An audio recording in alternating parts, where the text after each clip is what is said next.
बहुत बहुत स्वागत है दोस्तों आप सभी का विकास स्टडी पॉइंट में। तो दोस्तों इस वीडियो में हम बात करने वाले हैं क्लास 12 का पॉलिटिकल साइंस चैप्टर नंबर 2 और बुक नंबर 2, ठीक है, जिसका नाम है एक दल का प्रभुत्व का दौर। ठीक है, इससे पहले वाला जो चैप्टर है ऑलरेडी हमने करवा दिया है, जो कि लाइव क्लास में हुआ था, और ये वाला जो चैप्टर है आपको रिकॉर्डेड में आपको देखने को मिलेगा। ठीक है, चलिए करते हैं चीजों की शुरुआत और देखते हैं इस चैप्टर में आखिर क्या क्या चीज है। देखिए ये जो चैप्टर है ना हमारे राजनीति से रिलेटेड है, इट मीन्स हमारे जो पॉलिटिकल जो पार्टी होती है ना उन चीजों से रिलेटेड है। ठीक है, तो सबसे पहले मैं यहाँ पे नाम समझाना चाहूंगा कि नाम का मतलब क्या है। तो क्या लिखा है, एक दल का प्रभुत्व का दौर, यानी कि बहुत सारे दल हैं। दल का मतलब क्या होता है, पार्टी। बहुत सारी पार्टियों में से कोई एक ऐसी पार्टी है जो बार बार जीतती है, या आप यूं कहो कि वो पार्टी ऐसी पार्टी है जिसमें बहुत ही दिग्गज नेता थे और इसी की वजह से वो बार बार जीतती थी। इसी वजह से उसका क्या था, प्रभुत्व था। प्रभुत्व का मतलब क्या होता है, एक तरीके से पावर था। ठीक है, चलिए तो एक दल का प्रभुत्व का दौर का मतलब क्या समझ में आया, बहुत सारी पार्टियां हैं, उस पार्टियों में से कोई एक ऐसी पार्टी है जो बार बार जीतती है। जैसे इस समय पे अगर मैं बात करूं, जैसा कि आप देखते हो बीजेपी 3 बार से सरकार बन रही है, तो हम ये कह सकते हैं कि आज के समय में जो बीजेपी का है प्रभुत्व है, बीजेपी का क्या है, प्रभुत्व है। चलिए अब यहां पर मैं आपको 3 चीजें समझा देता हूं, ठीक है, और इसकी वजह से आपको ना पूरा कॉन्सेप्ट क्लियर हो जाएगा। ध्यान से समझिएगा। सबसे पहला बात आता है एक दल के प्रभुत्व का दौर, पहला तो ये। दूसरे नंबर पे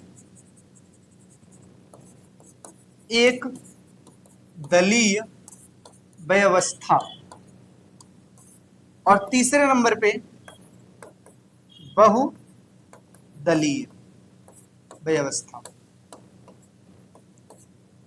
अब सबसे पहले आप ये समझिए, एक दलीय व्यवस्था का मतलब क्या होता है कि मान लेते हैं ये देश है और इस देश में सिर्फ एक ही पार्टी है, इस देश में सिर्फ एक ही पार्टी है, उसे हम कहते हैं एक दलीय व्यवस्था। यानी कि व्यवस्था ही की गई है सिर्फ एक दल की, किसकी, सिर्फ एक दल की व्यवस्था की गई है, उसी को हम कहते हैं एक दलीय व्यवस्था। जैसे कि चीन का एग्जांपल ले सकते हो, कम्युनिस्ट पार्टी। ठीक है, आप एग्जांपल ले सकते हो सोवियत संघ का, जहां पर सिर्फ और सिर्फ कम्युनिस्ट पार्टी थी, एक ही पार्टी थी। ठीक है, तो यानी कि एक ऐसी व्यवस्था जिसमें सिर्फ और सिर्फ एक ही दल को मान्यता दी जाती है, उसे हम कहते हैं एक दलीय व्यवस्था।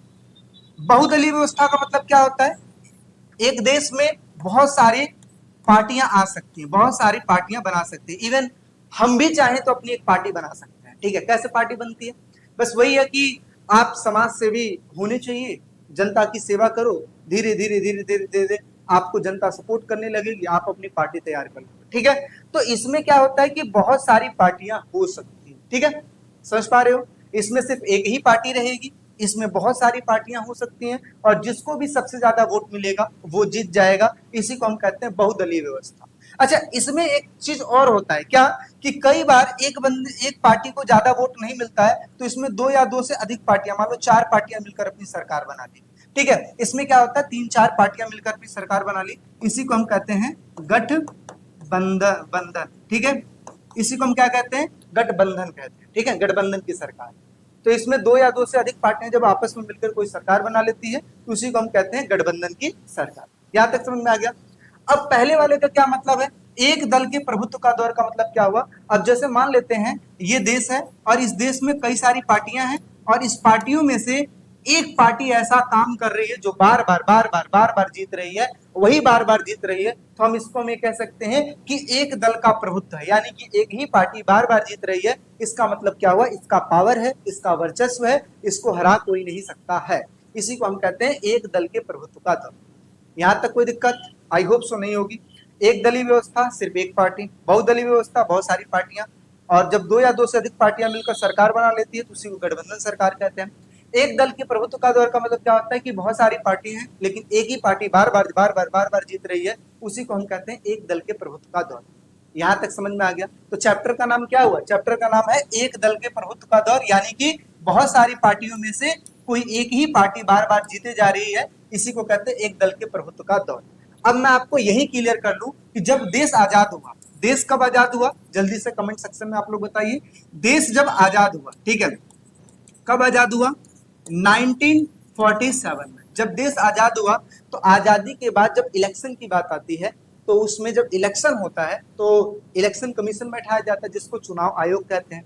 और जब चुनाव होता है तो एक पार्टी थी जिसका नाम था कांग्रेस। ठीक है, आज की डेट में भी ये कांग्रेस, जैसा कि आप देख सकते हो कांग्रेस कांग्रेस स्टार्टिंग के 3 आम चुनाव में लगातार जीती। ठीक है, यानी कि 1952 में जब चुनाव हुआ, 1952 में तब जीती, दूसरा चुनाव 1957 में हुआ तब जीती, तीसरा चुनाव 1962 में हुआ तब जीती, यानी कि लगातार जीती 3 बार। और पंडित जवाहरलाल नेहरू प्रधानमंत्री बने। तो हम ये कह सकते हैं कि स्टार्टिंग का जो दौर था वो एक दल के प्रभुत्व का दौर था, क्योंकि कांग्रेस बार बार सत्ता में आ रही थी। इसी वजह से इस चैप्टर का नाम क्या रखा गया, एक दल के प्रभुत्व का दौर। यानी कि पहला चैप्टर याद कीजिए, आजादी के बारे में हमने पढ़ा था, विभाजन के बारे में पढ़ा था। अब दूसरे चैप्टर में ये पढ़ेंगे कि आजादी मिलने के बाद किस तरीके से राजनीतिक पार्टियों ने काम किया और कौन सी ऐसी पार्टी थी जो बार बार जीत रही थी, उसके बारे में हम बात करेंगे। यहां तक समझ में आ गया? इंट्रोडक्शन आप लोग को मिल चुका है चैप्टर के बारे में। सबसे पहले हम देख लेते हैं कौन कौन से टॉपिकों को कवर करने वाले हैं, फिर एक एक टॉपिक के ऊपर हम बात करेंगे। ठीक है, चलो, अगर आप स्क्रीनशॉट लेना चाहते हो तो स्क्रीनशॉट ले सकते हो, अदरवाइज हम करते हैं चीजों की शुरुआत।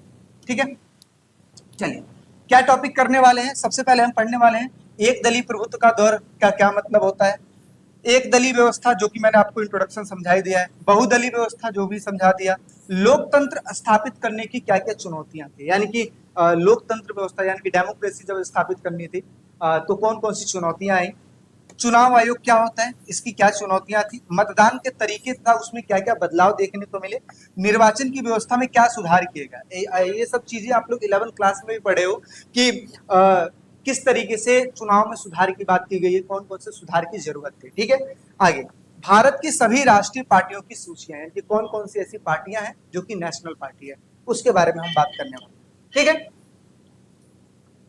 बाकी वीडियो अच्छी लग रही हो तो लाइक शेयर सब्सक्राइब जरूर कीजिएगा, और साथ ही साथ आप लोग अपने दोस्तों में भी शेयर कीजिए ताकि उनको भी ज्यादा से ज्यादा लाभ मिल पाए। और किसी बच्चे को अगर नोट्स चाहिए तो जैसा कि डिस्क्रिप्शन में नंबर आपको मिलता ही है, अदरवाइज लिख भी देता हूँ, 7011912793 पे मैसेज करके आप यहाँ से नोट्स ले सकते हैं। मेरा व्हाट्सअप नंबर है, आप इसमें मैसेज करके नोट्स ले सकते हैं। ठीक है, चलिए अब करते हैं हम चैप्टर की बात। सबसे पहला टॉपिक हमारे सामने एक दलीय प्रभुत्व का दौर क्या है। तो जैसा कि मैंने आपको बताया कि जब देश आजाद हुआ, आजादी के बाद 3 बार जब आम चुनाव हुए थे तो लगातार जीतने वाला कौन पार्टी था, वो था कांग्रेस। और कांग्रेस के आज के समय में क्या सिंबल है, तो आपने देखा होगा क्या है, हाथ का पंजा, ऐसे ही है ना, हाथ का पंजा। लेकिन उस समय क्या था, उस समय था 2 बैलों की जोड़ी। सिंबल क्या था, 2 बैलों की जोड़ी। ऐसे ही जो आप भाजपा के देखते हो, आज सिंबल क्या है, कमल का फूल, है ना। उस समय क्या था, उस समय था स्टार्टिंग में दिया और बाती। ठीक है, दिया और बाती। और एक समय ऐसा भी आया जहां पे हलधर किसान करके एक सिंबल था, जो कि हम आगे बात करने वाले हैं। ठीक है, चलिए, तो देख सकते हैं इस तरीके से चुनाव प्रचार होते थे और इस तरीके से स्टार्टिंग में जो है कांग्रेस जीतती थी और पंडित जवाहरलाल नेहरू प्रधानमंत्री बनते थे। ठीक है, तो क्या लिखा है, एक दलीय प्रभुत्व का दौर उस समय को कहा जाता है जब किसी राजनीतिक पार्टी का देश की राजनीति पर अधिक प्रभाव, यानी कि एक ही पार्टी का अधिक प्रभाव होता है, उसी को हम कहते हैं एक दल के प्रभुत्व का दौर। वह लगातार सत्ता में बनी रहती है। भारत में स्वतंत्रता के बाद जो कांग्रेस पार्टी है इसी का प्रभुत्व रहा और इसी की वजह से पहले 3 आम चुनाव में यही जो है विजयी रही। ठीक है, यही क्या रही, विजयी रही, लगातार जीती। 1952, 1957, 1962 के पहले 3 आम चुनाव में कांग्रेस को भारी बहुमत मिला और वह निर्विवाद रूप से सत्ता में बनी रही। निर्विवाद का मतलब क्या होता है, जैसे आज की डेट में आप देखते हो कि बहुत सारी पार्टियां ऑब्जेक्शन लगाती हैं, आपने धांधली कर लिया, आपने ऐसा कर लिया, आपने वैसा कर लिया, और आपने अगर सही तौर पे अगर चुनाव कराया होता तो शायद नहीं जीतते, इस प्रकार की चीजें चलती हैं। लेकिन उस समय निर्विवादित का मतलब क्या होता है, कोई विवाद नहीं हुआ। क्यों? क्योंकि अपोजिट में कोई ऐसी पार्टी थी ही नहीं जिसको जनता चुने। सिर्फ एक ही पार्टी थी जो कि बहुत ज्यादा अच्छी थी और सबको यही लगता था कि कांग्रेस की वजह से ही हमें आजादी मिली है। तो लोग क्या करते थे, वोट देते थे। तो इसी वजह से यहाँ पे लिखा है कि निर्विवादित रूप से सत्ता में बनी रही। उस समय अन्य राजनीतिक दल इतने कमजोर थे कि वे कांग्रेस को चुनौती देकर सत्ता में आने की स्थिति में ही नहीं थे, यानी कि कोई ऐसी पार्टी ही नहीं थी जो उनको हरा पाए। आगे इस स्थिति को ही क्या कहते हैं, एक दल के प्रभुत्व का दौर कहा जाता है। इसी स्थिति को हम एक दल के प्रभुत्व का दौर कहते हैं। आई होप सो आपको समझ में आया हो। आगे बढ़ते हैं। अगला टॉपिक क्या है, एक दलीय व्यवस्था क्या है। एक दलीय व्यवस्था, तो जैसा कि मैंने बताया, देश में जब एक ही पार्टी की व्यवस्था हो उसी को हम एक दलीय व्यवस्था कहते हैं। जब किसी देश में केवल एक ही राजनीतिक दल हो और वही शासन चलाए तथा अन्य सभी दल को अन्य किसी भी दल को अस्तित्व या फिर राजनीतिक गतिविधियों की अनुमति न हो, यानी कि कोई और पार्टी यहाँ पर सत्ता में आ ही नहीं सकती है, तो ऐसी स्थिति को एक दल के प्रभुत्व का दौर कहा जाता है। जैसे कि चीन में हो गया, जैसे कि उत्तरी कोरिया में हो गया, ठीक है। तो ऐसे देशों में सिर्फ एक दल की पार्टी का व्यवस्था कर दिया गया है। आगे बात करते हैं इसके प्रमुख लक्षण कौन से हैं। जैसे केवल एक ही मान्यता प्राप्त राजनीतिक दल होता है, यहाँ पे अन्य दल का कोई ऑप्शन ही नहीं होता है। चुनाव होते भी हैं तो उसी दल के भीतर होते हैं, यानी कि एक ही पार्टी के भीतर चुनाव होते हैं कि ये व्यक्ति अच्छा है कि ये व्यक्ति अच्छा है, ये नहीं कि अलग अलग पार्टियां बना दी गई, ऐसा कुछ नहीं होता है वहां पे, ठीक है। अन्य दलों पर प्रतिबंध होता है, यानी कि कोई और दल यहाँ पर चुनाव में पार्टिसिपेट कर ही नहीं सकता। इसी को हम कहते हैं एक दलीय व्यवस्था। क्या बोलते हैं, एक दलीय व्यवस्था। चलिए अब थोड़ा सा और आगे बढ़ते हैं और चीजों को समझते हैं।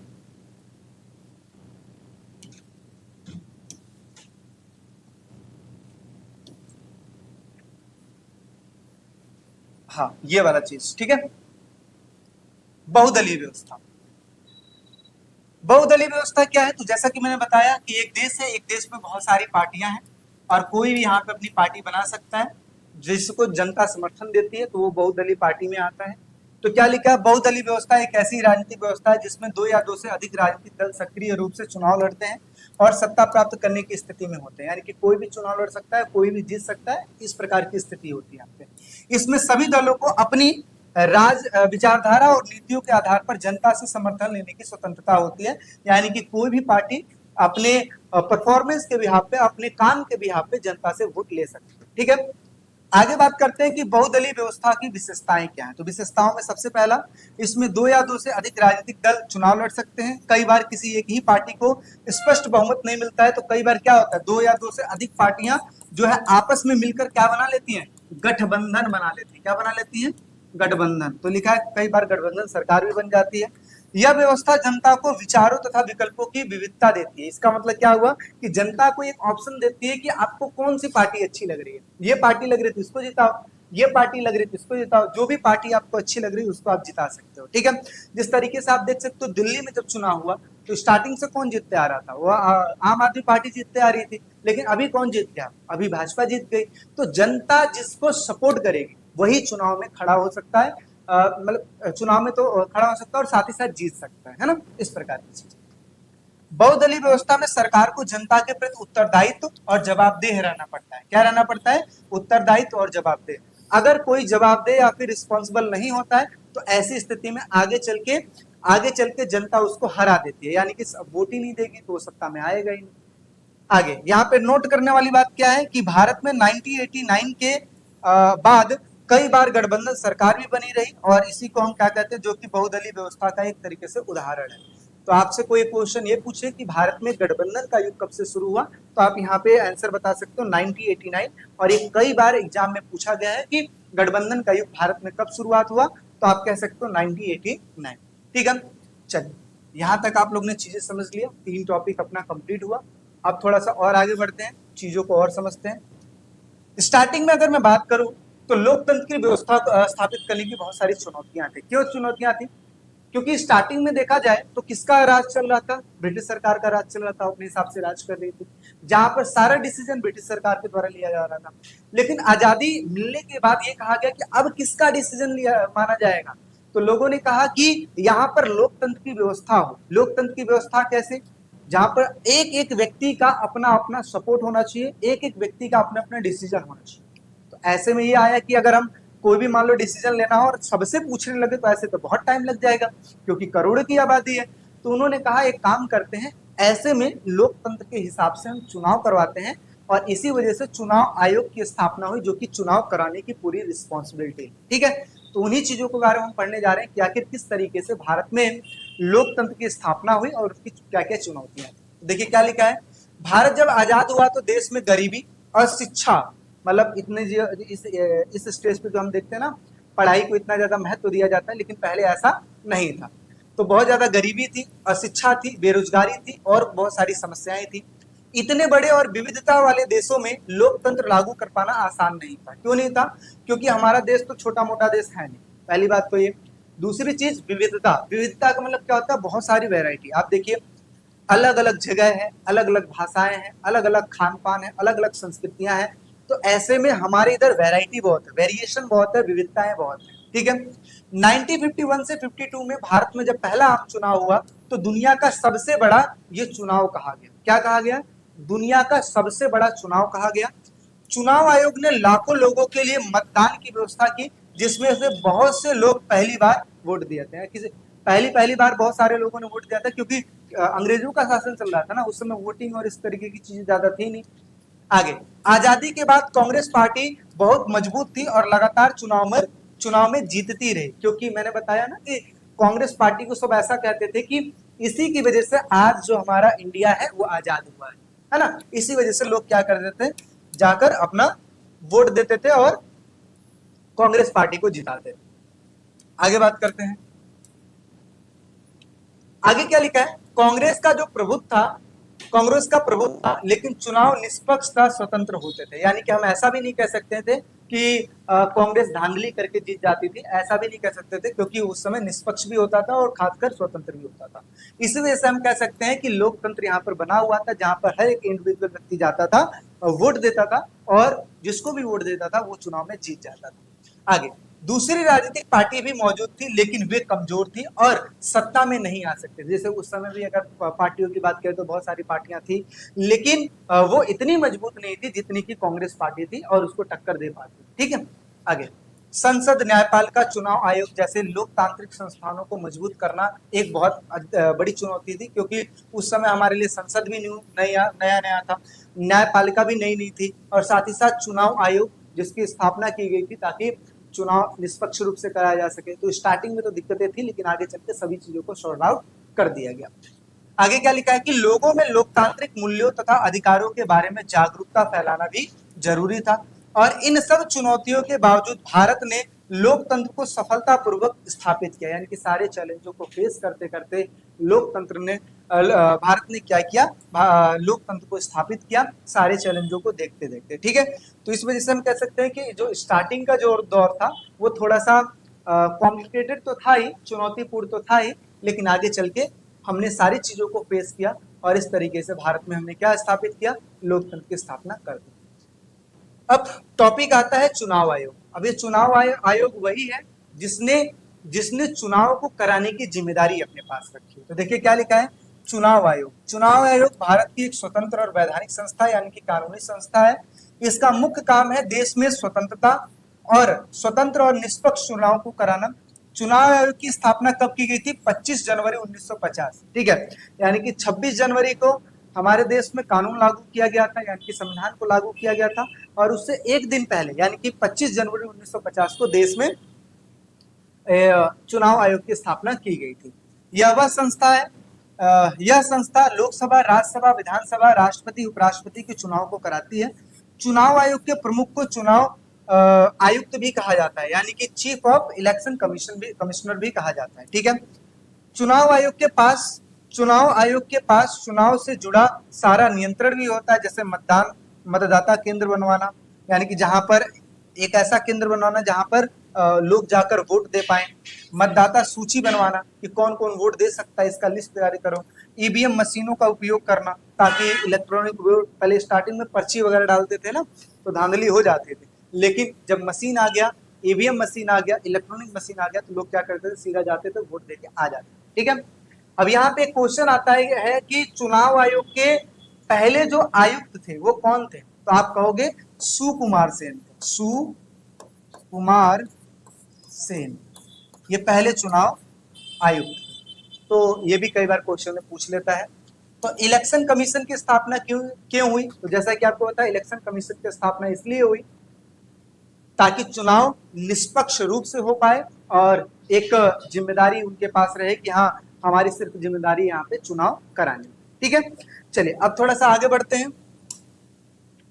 आगे क्या लिखा है, यह आयोग सुनिश्चित करता है कि सभी राजनीतिक पार्टियां आचार संहिता का पालन करें। आचार संहिता का पालन का मतलब क्या होता है, मॉडल कोड ऑफ कंडक्ट। इसका मतलब क्या होता है, एक ऐसे नियम कानून को मानना जो कि पूर्ण रूप से सही हो।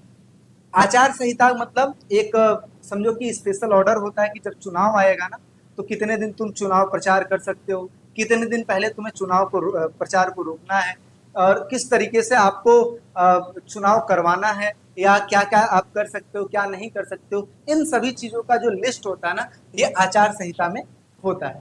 साथ ही साथ ये भी कहा जाता है कि आप क्या काम कर सकते हो और क्या नहीं। जैसे आप मिस कम्युनिकेशन नहीं कर सकते हो, कुछ मिस इंफॉर्मेशन आप नहीं बता सकते हो। जैसे चुनाव से पहले बहुत सारे कहते हैं ना कि हाँ भाई हम जीत गए या ऐसा ऐसा हम जीत जाएंगे, इस प्रकार की चीजें नहीं कहते हैं, क्योंकि इसकी वजह से लोगों को ये डाउट होता है कि या तो ये पार्टी बहुत अच्छी है या तो इसने कुछ चुनाव में धांधली की। तो इसी वजह से इस प्रकार की चीजों पर रोक। जैसे कुछ समय पहले मैंने खुद अपनी आंखों से देखा था कि एक ऐसे पोस्टर्स लगाए जा रहे थे जहां पर चुनाव होने से पहले बता दिया जा रहा था कि ये पार्टी जीत गई या इस पार्टी को सबसे ऊंचा, जैसे होता है ना कि एक बार दिखा देना कि ये सबसे ऊपर है, ये उसके नीचे है, एक उसके नीचे है।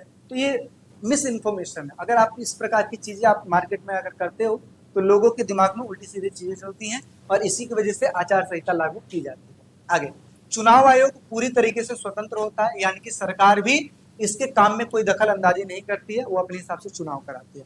क्योंकि सरकार को चुनने का जो ये काम होता है ना, चुनवाने का जो काम होता है वो भी इस चुनाव आयोग का ही होता है। चुनाव आयोग को संविधान के अनुच्छेद 324 ठीक है के तहत अधिकार भी मिले हुए हैं और इसका उद्देश्य क्या होता है, जैसे स्वस्थ निष्पक्ष पारदर्शी चुनाव के जरिए लोकतंत्र को मजबूत बनाना है। यानी कि निष्पक्ष चुनाव होना चाहिए, अच्छा चुनाव होना चाहिए, पारदर्शी होना, ट्रांसपेरेंसी होना चाहिए, धांधली ना हो। इस प्रकार का जो चुनाव कराने की जो जिम्मेदारी होती है वो किसके हाथ में होती है, चुनाव आयोग के हाथ में होती है। और इस तरीके का जो सिंबल है आप बाहर देखे ही होंगे, जब चुनाव होता है तो इस प्रकार का सिंबल आता है, इलेक्शन कमीशन ऑफ इंडिया, भारतीय निर्वाचन आयोग। ठीक है, यहां तक चीजें समझ में आ गई। चलिए अब थोड़ा सा और आगे बढ़ते हैं। चुनाव आयोग की क्या क्या चुनौतियां हैं भाई। देखिए, ऐसा नहीं है कि आपने चुनाव आयोग कर दिया, चुनाव आयोग की स्थापना कर दी, अब आराम से चुनाव होना शुरू हो जाएगा, ऐसा नहीं होता है। क्योंकि चुनाव आयोग के सामने उस समय चुनौतियां आई थी, लोग अशिक्षित थे, पढ़े लिखे तो थे नहीं। तो पहली बात तो उनको जानकारी देना कि किस तरीके से आप जाएंगे, पर्ची मोड़ेंगे, डालेंगे, इस प्रकार की चीज चल रही थी। स्टार्टिंग से ईवीएम मशीन तो थी नहीं। तो अच्छा, दूसरी चीज ये कि कहाँ कहाँ जाना है, आज भी बंदे कंफ्यूज हो जाते हैं इतनी सारी टेक्नोलॉजी होने के बावजूद कि हमारा कौन से स्कूल में आया है, कौन से स्कूल में जाके डालना है। कई बार तो कई लोग ऐसे भी होते हैं, मतलब हमारे ही दोस्त ऐसे भी होते हैं जो कहते हैं अरे छोड़ना, उतना दूर कौन जाएगा, या फिर मुझे तो पता ही नहीं कहाँ से आएगा। सोचो इतनी टेक्नोलॉजी होने के बावजूद भी लोग नहीं जाते। लेकिन उस समय इस प्रकार का चुनाव करवाना एक बहुत बड़ा टास्क था जहाँ पे लोग अशिक्षित थे। ठीक है, साथ ही साथ सबका वोटर आईडी कार्ड नहीं बना था। ठीक है, ये भी एक समस्या थी। और कौन सी पार्टी अच्छी है, कौन सी पार्टी अच्छी नहीं है, लोग समझा भेजते थे कि जाओ वोट दे के आना है आपको, इसी पार्टी पर वोट देना है और इसको जिताना है। ठीक है, इस तरीके से लोग जानबूझ के जो ठप्पा लगा दे, स्टार्टिंग में ठप्पा लगाया जाता था, अंगूठा लगाया जाता था। तो स्टार्टिंग में लोग ना धांधली कर देते थे, बताते ये थे कि मैंने इस पे लगाया, लगा किसी और पे देते थे, क्योंकि वो अनपढ़ थे ना, उनको तो पता होता नहीं था। तो इस प्रकार की चीजें थी, इस प्रकार की समस्याएं थी। तो देखिए चुनाव आयोग के सामने क्या क्या समस्या आई, समस्याओं की बात कर लेते हैं। सबसे पहली समस्या कि इतने बड़े देश में स्वतंत्र और निष्पक्ष चुनाव किस तरीके से करवाए, ये एक प्रकार का दिक्कत था। ठीक है, चुनाव क्षेत्र का सीमांकन करना कि एरिया डिसाइड करना। अब ऐसा तो है नहीं कि भारत में एक ही बार चुनाव हो जाता है, नहीं, एरिया डिसाइड किया जाता है कि यहाँ पे चुनाव होगा, फिर यहाँ पे, फिर यहाँ पे, फिर यहाँ पे, इस तरीके से। मतदाता सूची बनाने के मार्ग में बाधा है कि किसका वोटर आईडी कार्ड बनेगा, किसका नाम आएगा, किसका नहीं आएगा, उस हिसाब से पहले चीजें तो थी नहीं। अधिकारियों तथा चुनाव कर्मियों को प्रशिक्षित करना कि ऐसे ऐसे बंदों को नियुक्त करना जो ये बताए, जहां पे इलेक्शन बूथ होता है वहां पे खड़े हों और बताएं कि देखो इस तरीके से जाके आपको वोट देना है। ऐसे लोगों को ट्रेनिंग देना, ये भी एक बहुत बड़ी समस्या थी। कम साक्षरता के चलते मतदाता की विशेष पद्धति के बारे में सोचना कि स्टार्टिंग में ये सोच रहे थे कि आखिर हम चुनाव कराएं तो कराएं कैसे। तो समझ में आया एक काम करते हैं ना, ये जो पर्ची वाला सिस्टम है ज्यादा अच्छा, ये पर्ची दे दिया जाएगा जिसको आपको अच्छा लगेगा, टिक किया, फोल्ड किया, डाला, बॉक्स में जाके डाल दिया। तो ये पद्धति के बारे में सोचना भी एक बहुत बड़ा क्या था, टास्क था। ठीक है, अब थोड़ा सा और आगे बढ़ते हैं। क्या लिखा है, मतदान के तरीके एवं तथा उसमें बदलाव। स्टार्टिंग में मैंने बताया पर्ची सिस्टम चल रहा था, उस पर्ची सिस्टम को इस तरीके से डाल देते थे, लेकिन आगे चल के इसके चीजों में बदलाव आया। क्या बदलाव आया, पहला, प्रथम दो आम चुनाव के बाद जो व्यवस्था अपनाई गई उसमें मतपत्र पर सभी उम्मीदवारों के नाम तथा प्रतीक होते थे। यानी कि प्रथम दो आम चुनाव के बाद जो व्यवस्था अपनाई गई, तो जो पर्ची होता था ना, उस पर्ची में सिंबल, उसका नाम, इस प्रकार की चीजें होती थी। आगे, तब मतदाता को अपनी पसंद के उम्मीदवार के सामने मोहर लगानी होती थी और यह विधि 40 वर्ष तक प्रचलित रही। यानी कि सोचो 40 वर्ष तक ये चीजें चलती रही, पर्ची वाला सिस्टम। आगे 1990 के अंत में निर्वाचन आयोग ने मतदाताओं की प्राथमिकताओं की रिकॉर्ड हेतु कि कौन कौन वोट दे रहा है, कितना वोट दे रहा है, किस तरीके से, है ना, कितने % लोग वोट दे रहे हैं, तो इन्होंने क्या किया, इलेक्ट्रॉनिक वोटिंग मशीन, ठीक है, यानी कि EVM, EVM electronic voting machine की को लगाया, आरंभ किया, और सन 2004 में इसे पूरी तरीके से देश में लागू कर दिया गया, ईवीएम को। ठीक है, ताकि जो चुनाव होगा आगे चल के वो ईवीएम के द्वारा ही होगा। अब देखिए, चुनाव में कुछ सुधारों की भी बात की गई। क्या क्या सुधारों की बात की गई, तो क्या बात करते हैं, निर्वाचन व्यवस्था में सुधार, जैसे मतपत्र के स्थान पर इलेक्ट्रॉनिक वोटिंग मशीन यानी कि ईवीएम का प्रयोग करना शुरू कर दिया गया। प्रत्याशियों की जमानत राशि में वृद्धि कर दी गई, यानी कि जो कैंडिडेट खड़े होंगे उनको पैसा भी देना पड़ता है, तो उनमें थोड़ी वृद्धि कर दी गई, ताकि केवल गंभीर उम्मीदवार ही चुनाव लड़ पाए। यानी कि ऐसा नहीं कि कोई भी आया, कोई, देखो जहां पर पैसा कम होता है किसी भी चीज में, तो सारे लोग अपना वो कर सकते हैं, लेकिन जहां पर चीजें थोड़ी सी ज्यादा लगती हैं, ठीक है, पैसा ज्यादा लगता है, वहां पर वही उम्मीदवार जाते हैं, वही लोग जाकर अपना फॉर्म भरते हैं जो कि थोड़े सीरियस होते हैं, है ना। ऐसा कोई भी प्रत्याशी अब 2 से अधिक चुनाव क्षेत्र में नहीं लड़ सकता है। ऐसा नहीं कि ये क्षेत्र ये क्षेत्र ये क्षेत्र है तो मैं यहां से भी लड़ जाऊं, यहां से यहां से यहां से, ऐसा भी नहीं हो सकता था। ठीक है, आगे, चुनाव प्रचार की अवधि 21 दिन से घटाकर क्या कर दी गई, 14 दिन कर दी गई। ठीक है, यानी कि प्रचार आप 21 दिन पहले कर सकते थे, अब कितना कर सकते हो, सिर्फ 14 दिन। आपराधिक पृष्ठभूमि वाले प्रत्याशियों को चुनाव लड़ने से रोक दिया गया, यानी कि ऐसे लोग जिन्होंने अपराध कर रखा है, ठीक है, जिन्होंने कुछ क्राइम कर रखा है, इन लोगों को चुनाव नहीं लड़ने दिया। प्रत्याशियों को अपनी आर्थिक स्थिति और आपराधिक रिकॉर्ड की जानकारी नामांकन पत्र में देना क्या कर दिया, अनिवार्य कर दिया, कि भाई आप कितना कमाते हो। ऐसा तो है नहीं, ऐसा तो है नहीं कि कहीं ऐसा तो नहीं है कि आपके पास बहुत सारा पैसा हो, आपके पास बंगला है, सब चीज है। अब ये थोड़ी ना है कि अंबानी अगर चाहे चुनाव में खड़ा होना तो हो जाए, ऐसा नहीं हो सकता। क्यों, भाई ऑलरेडी उसके पास इतना पैसा है, कर सकता है, ऐसी कोई बात नहीं, लेकिन आपको पूरा का पूरा रिकॉर्ड देना पड़ेगा। ठीक है, आगे, आपराधिक रिकॉर्ड, क्या आपने कुछ ऐसा किया है, कुछ किसी कुछ केस वगैरह तो नहीं चल रहा, कुछ एफआईआर वगैरह तो आपके ऊपर नहीं चल रहा है, इन सब चीज की जानकारी देना। ठीक है, ये सब जानकारी देना। आगे, चुनाव खर्च की सीमा तय कर देना। अब ऐसा है कि कितना आप पैसा चुनाव में खर्च कर सकते हो, ये भी एक बहुत बड़ा मैटर होता था, ताकि सभी उम्मीदवार बराबरी से चुनाव लड़ पाए। अब जैसे मान लो 2 व्यक्ति हैं, एक अमीर खड़ा है, एक गरीब खड़ा है।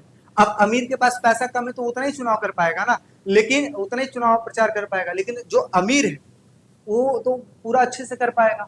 अब जो ज्यादा पैसा खर्च करेगा जनता उसी को सपोर्ट करेगी। तो ऐसी स्थिति में चुनाव आयोग ने क्या किया, लिमिट लगा दिया, आपको भी इतना खर्च करना है और आपको भी इतना ही खर्च करना है। आगे, चुनाव आयोग में मॉडल कोड ऑफ कंडक्ट यानी कि आदर्श संहिता लागू कर दिया, और इसको सख्त से लागू कर दिया कि क्या क्या आप चुनाव में कर सकते हो और क्या चुनाव में नहीं कर सकते। ठीक है, तो इस तरीके से जो अपना फर्स्ट पार्ट है इस चैप्टर का ये ओवर हो गया है। आई होप आपको वीडियो अच्छी लगी होगी, और अगले वाले पार्ट में हम किसके बारे में बात करने वाले हैं कि पार्टियां कौन कौन सी थी, इसका सिंबल कौन कौन सा था, और किस तरीके से विपक्षी दल का योगदान होता है। पहला जो 3 आम चुनाव हुआ उसमें कौन जीता, किस तरीके से जीता, किसको कितना वोट मिला, इन सभी चीजों के बारे में हम बात करने वाले हैं सेकेंड पार्ट में। तो I hope so first part आपको अच्छा लगा होगा। तो फर्स्ट पार्ट में अगर कोई दिक्कत है, कोई डाउट है, तो आप लोग मुझे कमेंट सेक्शन में कमेंट कर सकते हैं। अदरवाइज चीजें बहुत ही अच्छे तरीके से कराई गई है ताकि चीजें आपको समझ में आए। एक बार दो बार देखेंगे आपको डेफिनेटली सारी चीजें समझ में आ जाएंगी। बाकी अगर चैनल पर नए हैं तो लाइक शेयर सब्सक्राइब जरूर करें, और बेटर सर्विस के लिए विकास स्टडी पॉइंट का एप्लीकेशन जरूर डाउन करें। वहां पे आपको नोट्स के साथ साथ बहुत सारे कोर्स देखने को मिल जाएंगे जिसमें आप इन्वॉल्व हो सकते हो और अच्छा स्कोर कर सकते हो। चलिए इसी चीज के लिए मिलते हैं नेक्स्ट वीडियो में। अभी के लिए फिर टेक केयर, बाय।